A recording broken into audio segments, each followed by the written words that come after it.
ఒక్కసారి స్క్రీన్ పైన చూడండి. మొన్నటికి మొన్న డిసెంబర్ 30న చంద్రబాబు నాయుడు గారు ఆర్బీఐ దగ్గర చేసినటువంటి అప్పుతో కలిపి మొత్తం ఉన్న అప్పు 2,93,269 కోట్లు సార్. డిసెంబర్ 30 నాటికి ఉన్నటువంటి అప్పు అంటే 2025 సంవత్సరం ముగిసే నాటికి. ఇప్పుడు కొత్తగా ఆర్బీఐకి ఇండెంట్ ఇచ్చారు, మళ్ళీ అప్పులు కావాలి నాకని. ఎప్పుడు? జనవరి, ఫిబ్రవరి, మార్చ్ ఈ 3 నెలలకు కలిపి ముందే ఇచ్చేశారు. ఖర్చీఫ్ వేసి కూర్చునేశారు. జనవరిలో 6వ తారీఖున, 6వ తారీఖు అంటే అది మంగళవారం సార్, ఖచ్చితంగా గుర్తుపెట్టుకోవాలి. 6,500 కోట్ల రూపాయల అప్పుకి ఖర్చీఫ్ వేశారు.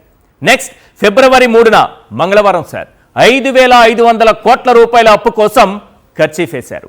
నెక్స్ట్ మార్చి 2, 2026న చేయబోయే అప్పు 5,500 కోట్లకి ఖర్చీఫ్ వేశారు సార్.